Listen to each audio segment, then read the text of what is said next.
आकाश में उड़ने लगता है, कभी वो चोरी जारी के दृश्य देखने लगता है, कभी कोई रूपवान पुरुष या रूपवान स्त्री के गले लगने लगता है। तो ये सब क्या है? इंद्रियां तो सो गई लेकिन मन जग गया। तो मन जग गया और मन की उस सक्रियता में उसे जब जो कुछ अनुभव होता है वो अवस्था स्वप्न कहलाती है। तो चाहे निद्रावस्था हो चाहे स्वप्नावस्था, इन दोनों से उत्तम जो अवस्था कहलाती है चित्त की, हमारी आत्मा की, हमारे मन की, हमारी चेतना की, वो है जागरूक दशा। इसलिए कहा जाता है कि दुनिया सोवे साधु पोवे, कि जब दुनिया सोती है तो साधु पिरोता है, माला को पिरोता है, तब वो जाप करता है, अजपा जाप करता है, तब वो भगवान का भजन करता है। दिन दुनिया में चला जाता है पर रात वो प्रभु के नाम पर लगा देता है। रात के 4 प्रहर होते हैं और दिन के भी 4 प्रहर होते हैं। तो जैसा कि कहा जाता है पहले प्रहर में सभी जगते हैं। पहले प्रहर में, जैसे कि अभी इस समय 6 बजे सूर्यास्त हो रहा है, तो 3 घंटे का एक प्रहर हुआ, तो 9 बजे तक 10 बजे तक सभी जगते हैं। दूसरे प्रहर में भोगी जगते हैं, दूसरे प्रहर में भोगी जगते हैं, तीसरे प्रहर में रोगी जगते हैं क्योंकि उनको नींद नहीं आ पाती है फिर, पर चौथे प्रहर में योगी जगते हैं। वो सुबह 4 बजे ही अपने जग जाया करते हैं, सुबह 3 बजे ही जग जाते हैं और अपने आत्म आराधना के लिए, अपने प्रभु आराधना के लिए आसीन हो जाया करते हैं। तो योगी के लिए तो चौथा प्रहर साधना का प्रहर माना गया है, यानी सुबह का पहला प्रहर, अल सुबह का जो पहला प्रहर है वो साधक उसमें साधना करते हैं, और जो मूर्छित होते हैं, प्रमादी होते हैं, वो सोए रहते हैं। तो चाहे आप में से चाहे कोई व्यापारी हो चाहे साधना के मार्ग में हो, यदि हम लोग सूर्योदय के बाद जगते हैं तो वो आदमी क्या तो धर्म आराधना करेगा, क्या प्रभु भजन करेगा।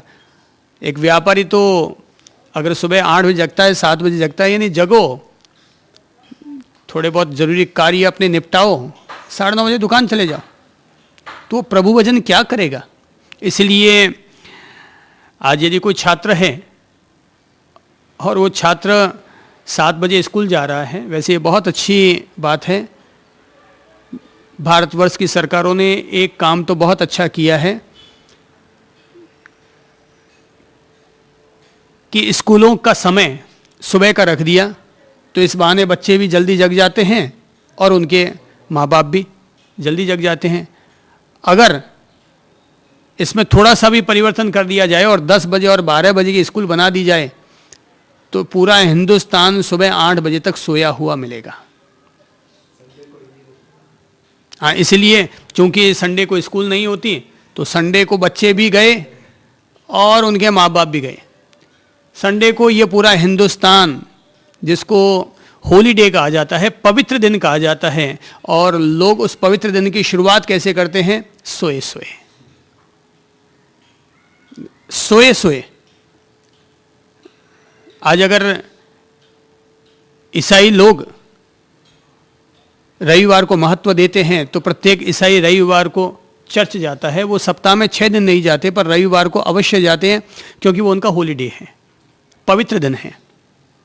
मुसलमान 6 दिन धर्म नहीं करेगा पर शुक्रवार को अवश्य धर्म करेगा, वो उनका हॉलीडे है। मैं हिंदुस्तान वाले लोगों से पूछना चाहूँगा, भाई तुम्हारा कौन सा हॉलीडे है? 7 के 7 दिन यूं ही पड़े रहते हैं। अब ये तो अच्छा है कि अगर रविवार को हम अवकाश का दिन मानते हैं तो हमें उस अवकाश के दिन को जल्दी जग करके प्रभु आराधना के लिए बैठना चाहिए। जैसा कि बहुत अच्छी कहावत है, early rise and early to bed makes a man healthy wealthy and rise. तुम सुबह जल्दी सो, सुबह जल्दी उठो और रात को जल्दी सो। सुबह जल्दी उठो और रात को जल्दी सो। अगर हम ऐसा करते हैं तो बुद्धिमान भी होंगे, धनवान भी होंगे और स्वस्थ भी होंगे। तो जो लोग रात को देर तक जगते हैं और सुबह देर तक उठते हैं, वे लोग रुग्ण रहेंगे। जैसा कि कहा जाता है कि कुछ लोग ऐसे होते हैं जो ड्राई स्किन के होते हैं, सूखी चमड़ी वाले। सूखी चमड़ी उनकी क्यों है? तो रहस्य ये बता देना चाहूंगा कि वो लोग रात को देर तक जगते हैं, इसलिए उनकी चमड़ी सूखी है। और दिन में जो लोग सोते हैं, इस वजह से भी उनकी चमड़ी सूखी है। तो रात सोने के लिए है और दिन जगने के लिए है। पर जो लोग दिन को भी सोने के लिए बना देते हैं और रात को देर तक जगते रहते हैं, उन लोगों की ड्राई स्किन रहती है, चमड़े की सौम्यता, सुंदरता उनकी कम हो जाया करती है। क्योंकि शरीर का जो सर्कुलेशन है, शरीर की जो व्यवस्था है, वो दुष्प्रभावित हो जाती है और परिणाम ये निकलता है कि रात को देर तक जगने वाला व्यक्ति या तो वायु रोग से पीड़ित रहता है, या कफ रोग से पीड़ित होता है, तो कोई पित्त रोग से पीड़ित हो जाता है। शरीर की संतुलन व्यवस्था चरमरा जाया करती है। तो हम लोगों को समय पर सोना चाहिए और समय पर जग जाना चाहिए। रात को 10 बजे तक, 10:30 बजे तक सो जाओ और सुबह सूर्योदय से 2 घड़ी पहले, 48 मिनट पहले तक अवश्यमेव जग जाओ।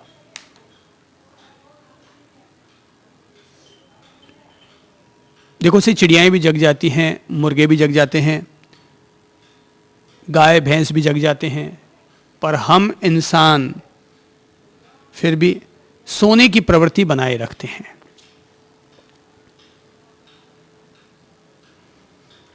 महावीर तो जागरूकता पर सबसे ज्यादा जोर देते हैं और चाहते हैं कि प्रत्येक व्यक्ति जागरूकता के साथ जिए। साधक अपने साधना मार्ग के प्रति जागरूक हो, व्यापारी अपने व्यापार के प्रति जागरूक हो, भोजन पकाने वाली महिला भोजन के प्रति जागरूक हो, विद्यार्थी विद्या अर्जन के प्रति जागरूक हो। हम सब लोग अपने अपने कार्य, अपने अपने कर्तव्य, अपने अपने लक्ष्य के प्रति जागरूक हो।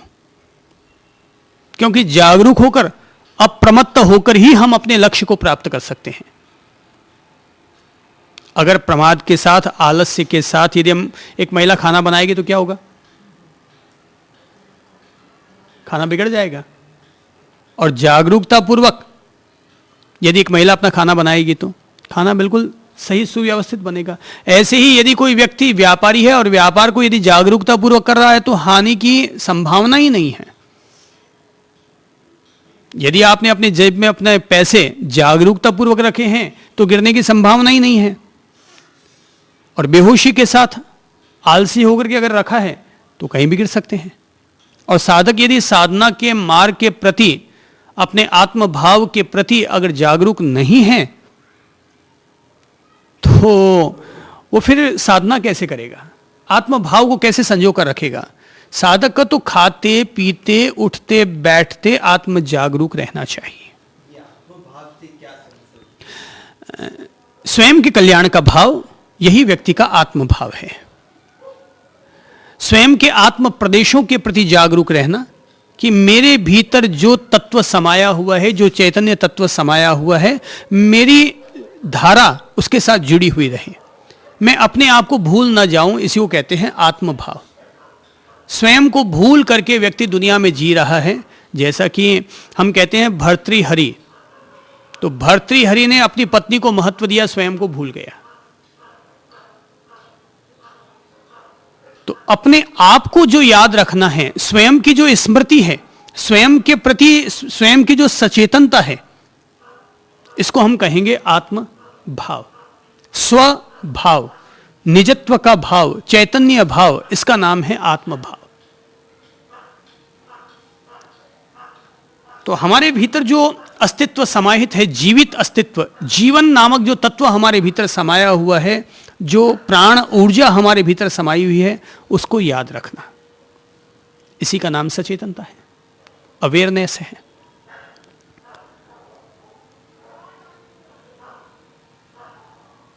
यही अवेयरनेस, यही जागरूकता हम लोगों को आगे बढ़ाती है।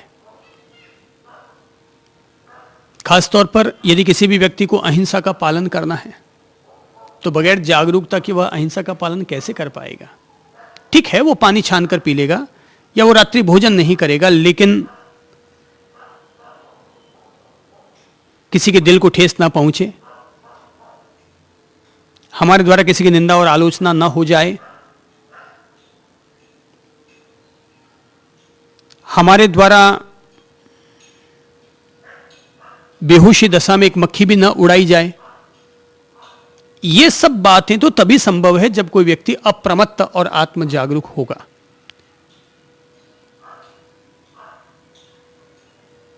प्रज्ञाशील होगा।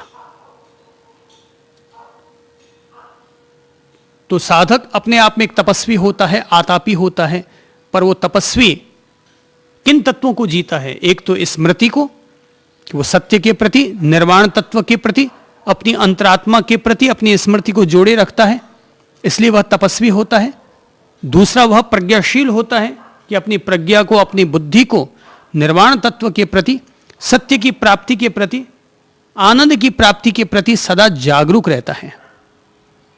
दया और करुणा को कोई भी व्यक्ति कैसे जी पाएगा? वह तभी जी पाएगा जब उसके प्रति जागरूकता होगी। नहीं तो निमित्तों को पाकर वह भले ही दयाशील हो जाए, पर स्वयं के निज स्वभाव में वह दया और करुणा को नहीं जी पाएगा। उसका जीना तभी संभव है जब हम लोग जागरूकता अपने भीतर रखेंगे, आत्म जागृति।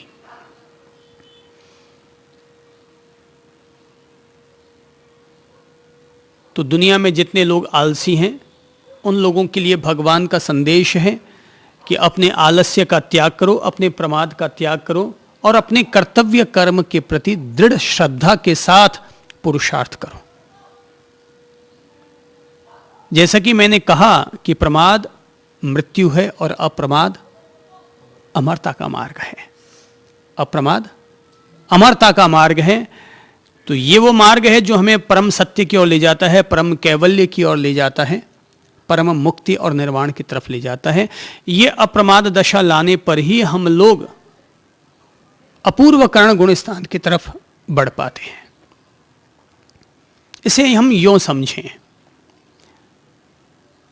कहते हैं कि भगवान के पास कुछ शिष्य बैठे हुए अपने काष्ठ पात्र पर रंग रोगन लगा रहे थे। अलग अलग तरह की बेल बूटियां बना रहे थे, आपस में बातें कर रहे थे। कोई कह रहा था मैं अमुक गांव गया था, अमुक गांव का रास्ता बड़ा सुंदर है। कोई कह रहा था उस गांव के दाता बड़े सुंदर हैं। कुछ कह रहा था अमुक गांव तो इतना गंदा है कि दुर्गंध ही दुर्गंध आती है। कोई कह रहा था मैं अमुक गांव गया, वहां के रास्ते बड़े पथरीले और कंकरीले हैं। कोई कह रहा था उस गांव में भूलकर भी मत जाना, वहां पर कोई रोटी भी नहीं देता है। कोई कह रहा था मैं अमुक गांव गया, वहां के तो लोग भी बहुत अच्छे हैं, रास्ता भी बहुत अच्छा है, लोग वहां पर संतजनों का मान सम्मान भी खूब करते हैं, तुम उस गांव में बहुत जाना। तो अलग अलग तरह की बातचीत में, अलग अलग तरह के क्रियाकलाप में सब लगे हुए थे। भगवान दूर बैठे हुए उनकी बातों को सुन रहे थे और सुनते सुनते ही भगवान मुस्कुराए और केवल इतना सा ही कहा, भाई लोगों, तुम लोग किस गांव की बात कर रहे हो, किस सुंदरता की बात कर रहे हो, किस यात्रा की बात कर रहे हो, किस पर रंग रोगन कर रहे हो? जरा सोचो कि तुम यहां पर क्या करने आए थे और क्या करने लग गए। सोचो कि तुम यहां क्या करने आए थे और क्या करने लग गए। तुम यहां आए थे मुक्ति के लिए,